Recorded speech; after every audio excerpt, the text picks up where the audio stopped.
Very, very much for coming to this, I think will be a fascinating session. Let me first of all thank Sharon Bangio, the head of government relations in EcoPeace, Itamar Ben David, also as part of the advocacy, Yuval Ben David as part of the advocacy team, and Itamar from our media. I want to thank Minister Isawi Frej. I want to thank Minister Tamar Zandberg for real deep cooperation that we've developed over this period, and we've seen success. We hope that this success will continue, and we'll speak about this. I want to recognize the Swedish ambassador to Egypt that is here. Sweden, as appears on the logo outside, has been a long-time supporter of the work of EcoPeace for more than 15 years. And we are where we are today, much due to the support, the long-term support of Sweden, of the European Union, of USAID, and others. For those who aren't aware, EcoPeace is a unique organization. I'm just the Israeli director. We have a Palestinian director, and we have a Jordanian director, and we decide together, we move together from our offices in Tel Aviv, in Ramallah, and in Amman. We're over 70 staff. Every one of our staff have their counterparts on the other side. The President of Israel's speech here at the COP calling for a renewable Middle East, and the European Commission's President plan to repower Europe are very much at the heart of what we hope this session and panel will address. A renewable Middle East is about seeing the climate crisis not just as a threat multiplier, but as an opportunity, as an engine of common interest that creates healthy interdependencies, Middle East and European-wide. The opportunity for the Middle East to harness, and please follow, our sun, our sea, our sand, and our wind as our natural renewable resources are at the heart of sustainably creating climate security here at home, in Israel, Palestine, and Jordan, across the Middle East, but also with and for Europe. It's very much about utilizing, through regional cooperation, the sun, sea, sand, and wind in our region to meet our security needs. This is a security issue, as the minister raised, like any other security issue. Let me try to explain by drawing from three lessons. One from the European coal and steel agreement, two from Russian gas, three from Gaza water and sanitation crisis. Firstly, the coal and steel agreement in Europe after World War II focused on harnessing the two most important natural resources in Europe at the time, coal and steel, to create peace and prosperity, the longest period of peace and prosperity until recent events that the European continent had ever known. And we need to remember that Europe knew hundreds of years of bloodshed, just like the Middle East. EcoPeace in 2017 asked the question, what is the coal and steel relevant to the Middle East in the midst of our climate crisis? Our study concluded there was harnessing the sun by focusing on the vast desert areas of Jordan to provide solar electricity to the Israeli and Palestinian grids, and harnessing the sea by using solar power to desalinate on the Mediterranean and sell water back to Jordan. We are so proud of the steps that the minister, that the government has taken to move forward this vision, but let me come back to it later in my talk. Secondly, Russian gas. Europe's dependence on Russian gas has created the ambition of repowering the EU. That's the ambition of the plan. A key component of the EU's green power strategy is diversified renewable energy sources with great potential for our region here in the Middle East to be part of that supply mix. This is mostly about harnessing the sun and the wind. We'll hear from the panel about the electricity grid interconnectors moving forward. Egypt to Crete and mainland Europe. Israel to Cyprus and mainland Europe as part of Repower Europe. We'll hear of important technological advances in green hydrogen production globally and especially out of Israel, and how green hydrogen exports from the Middle East can help repower Europe. We need to add sand to this resource mix, as sand is a key component to the production of solar cells. However, there exists a global monopoly on the production of solar cells. As we know from Russia, near monopoly power is dangerous. And that monopoly at the moment is mostly in the hands of China. The Middle East can help diversify the global solar cell supply chain by utilizing the sand in our expansive deserts to manufacture solar cells locally in Jordan, in Palestine, in Egypt, in the Gulf. Here too, we hear in the panel about supportive Israeli technology that can help us move forward.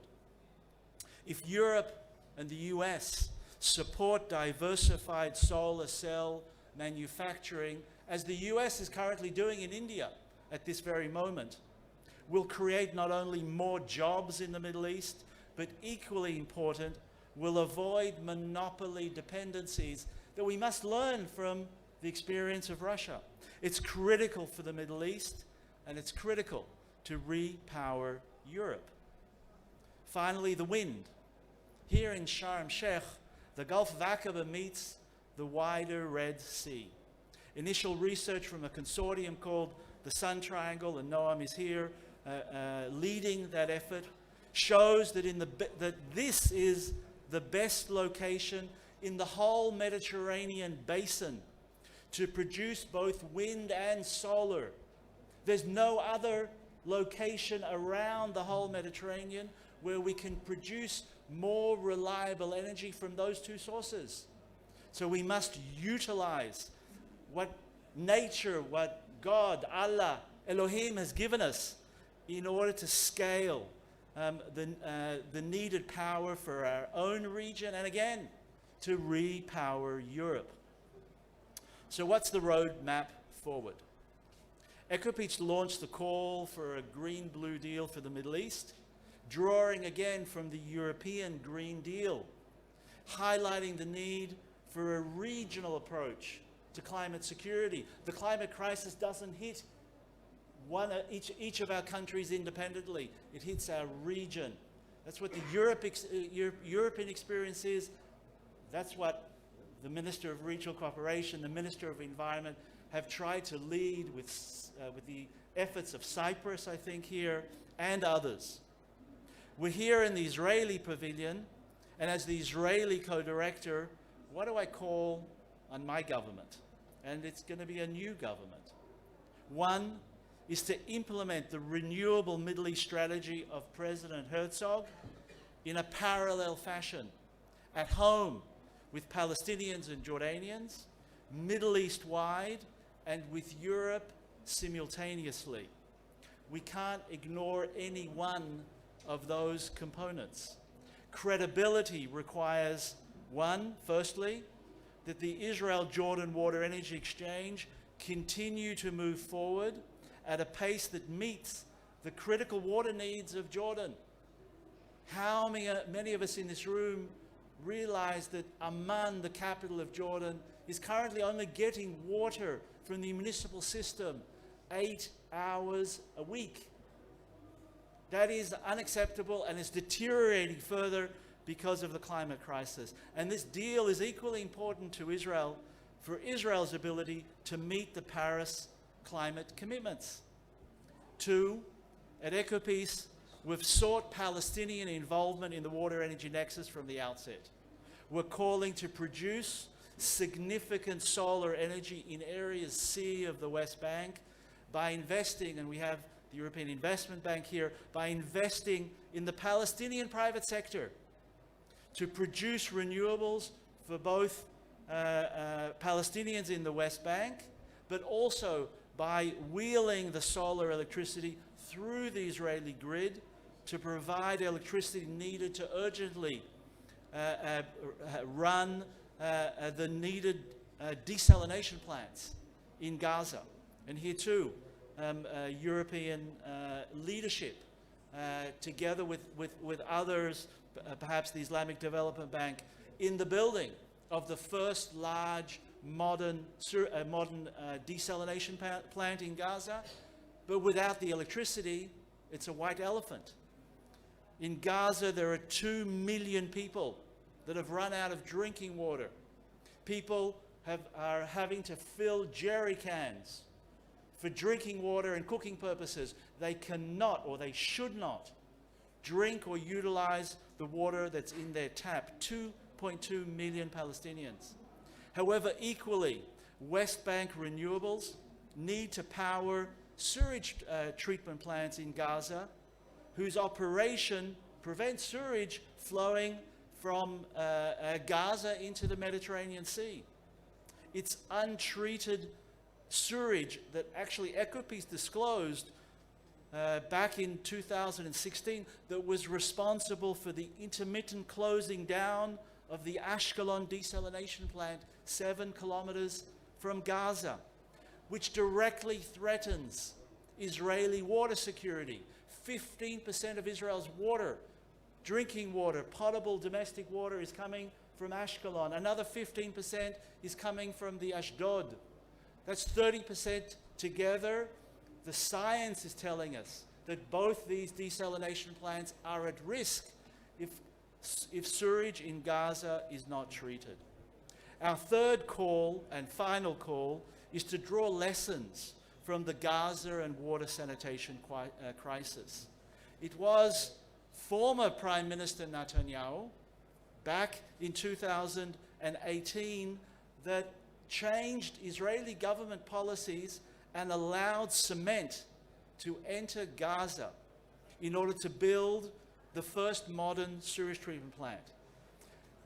Security concerns prevented the cement from flowing in because the Israeli military was expressing concern that Hamas was using cement to build tunnels thank you, Minister Zandberg, against Israel. Understanding, however, the science of interconnected environments, that we can never disengage from our shared environment, our shared waters, our shared climate. Not Gaza, Israel, not Israel, Middle East, and not Middle East, Europe is essential. It forms the rationale to advance our self-interests and mutual gains from regional cooperation. No one is doing here a favor to the other by working together. If we follow the science and we cooperate on the sun, the sea, and the sand and the wind that Elohim, Allah, and God has given us, we'll not only survive the climate crisis, but we can flourish in Israel, the Middle East, and Europe. Toda rabah, shukran, thank you very much.